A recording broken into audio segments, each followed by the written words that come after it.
Hey, welcome to Taylor's Trick Taking Table. I'm Taylor. Today we'll be covering the Bottle Imp. This is a game by Gunter Cornett.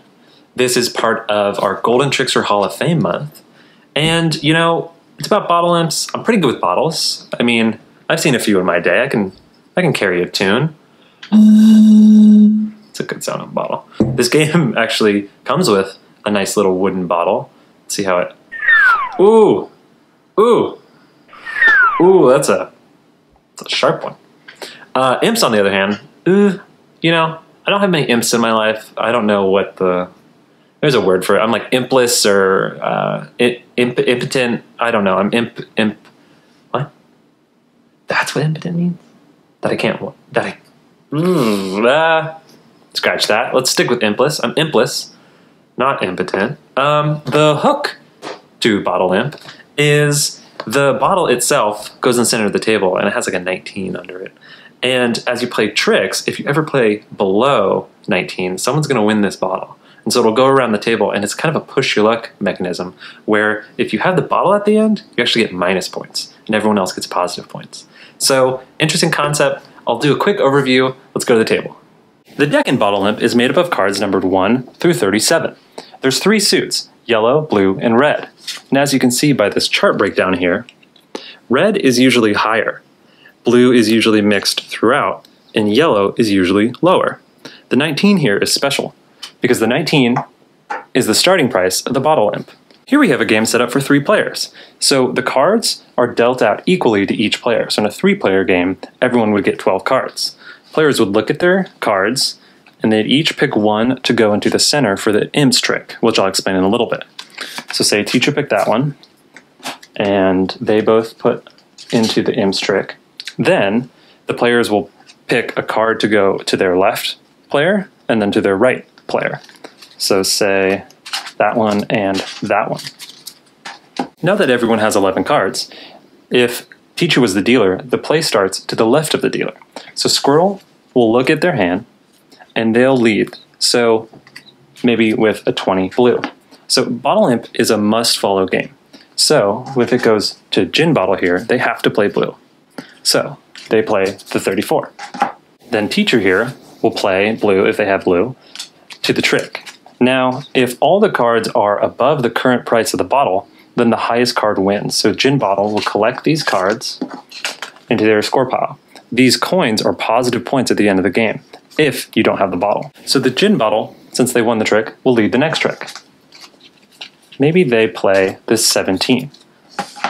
So Tichu is forced to follow suit with the 27, and then Squirrel here can play the 6. So if someone plays below the price of the bottle, then it's not the highest that wins. You might think it was the 27, but it's actually the highest that is just below. So it's not the lowest, so Squirrel doesn't win at 6, but actually the 17. So what happens now is 17 is the new price of the bottle, but the Gin Bottle will win and collect those. So then play will continue with the new price of the bottle, and the Gin Bottle maybe leads with this yellow 1, hoping that someone has just higher yellow. So Tichu maybe plays that 18, so still this 1 is winning it. Comes to Squirtle, and they play, if they play this 15, they'll win it, and 15 will be the new price of the bottle, but they could play this 7 and then also win it. So the price of the bottle can go pretty low pretty quickly, but it all depends on kind of the card play. In the next trick, if Squirtle had led blue, what's interesting is, even though you have to follow suit, maybe Gin has to play that blue, if you don't have the color, the number still counts. So say teacher really wanted to win this trick, they can play this yellow 2, and even though it's off suit, the number 2 would still win it here because it's the highest, because it's also below the current value of 7. Fast forwarding to the end here, whoever does not have the Bottle Imp will look at the tricks that they won, and they'll count up all the coins, and those are positive points. So 5 plus 4 plus 4 plus 1, etc. Whoever has the Bottle Imp, though, doesn't count their positive point pile, but will actually look at the coins in the Imp's trick, and these are going to be minus points. So instead of the positive here, the Tichu card actually got minus 11 points. Then you'd play another hand, and you'd play to a certain threshold, maybe like 200 points, until a player passes that, and whoever has the most points when that threshold's passed wins. So that is the Bottle Imp, and what an amazing game. They say it's best at 3. I have to agree. I think Bargain Hunter is also best at 3, but this just, for me, is so much better. I love the pure push your luck. You know what you're doing when you push your luck.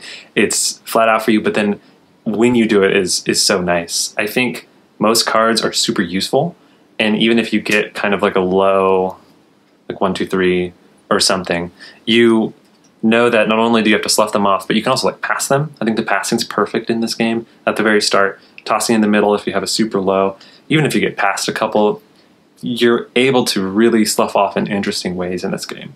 The short suiting is super helpful. The fact that the number still counts is so nice. It's just, from even like the card split up and the suits, it is such a clean game. It's so simple but so great. I love how easy it is to understand the picture of the game, especially at 3, because you pass to both other players, and then you pass into the middle, and then the suits and cards, they only go 1 through 37. So you have a third of the cards, and you kind of totally know if you get a card, someone might be short suiting or they're passing their low. It's an interesting amount of information on the board, and it's not overwhelming. So it's just such a perfectly understood state as you play that this game is just so smooth and easily understandable. And what I think that leads to is just super clever play right off the bat. Once you're learning this game, maybe a game or two, you start understanding how it works, and it doesn't lose anything from familiarity. It always just gains. And understanding what people are trying to do and how they play, it is so interesting, because I think push your luck as a mechanism is hugely player dependent. Someone might be super risky, and in this game, it ekes that out of that player. So maybe I'll pass like a 5 or a 6 to that player who loves to push their luck, and that is where you can take advantage of. Reading the players is really interesting in the Bottle Imp. Short suiting in this game is so interesting too, because there's only 3 suits, so even if you're short suited just once, you have a ton of flexibility. And the fact that the number still counts makes it all that much better, right? You have just a perfect amount of agency, I think. Not too much, where you're still probably forced most of the time, but enough to kind of get these clever maneuvers and feel smart. And the production's great. I know that there's 3 cards where they tell what suits what, so that's always nice. The art, at least in the Stronghold version, is on every card, and it's really nice. I know there's a version where there's text on part of the cards, and that's always silly looking, but I mean, the newer Stronghold version is just like so nice. I almost forgot, it also, the wooden bottle too. Where would we be without the wooden bottle? It even says that on the back of the box, includes wooden bottle. So yeah, that's an important feature not to forget. The one thing, I don't think it's terribly bad, but the fact that when you have the bottle at the end, you not only don't get points, the other players get points, but you get minus points. It's pretty brutal. It's not the worst, and I don't think it's like too swingy. But, the fact that you're controlling a third or however many players, a portion of how many minus points that is helps. So it's almost like a little bit of betting. If you think you're probably going to lose, maybe put only 1 coin or whatever as the value of the minus points. But it's a pretty brutal penalty to get that bottle, and if someone always gets it, it's like, oof. So that is the Bottle Imp, and easily one of my favorites from the Hall of Fame. It's just so clean and simple and fluid. If you're gonna have a trick-taking collection, it's gotta be in it. I feel like it's a must-have. I think even if you only own a few trick-taking games, this is probably a must-have. It's just so good. It's such a good intro. It's simple. It shows what is interesting about a trick taker. Push Your Luck is great to show to new people, to even show to experienced trick takers. It's a classic, and it totally makes sense. So it gets the seal for sure. One of my favorites. So,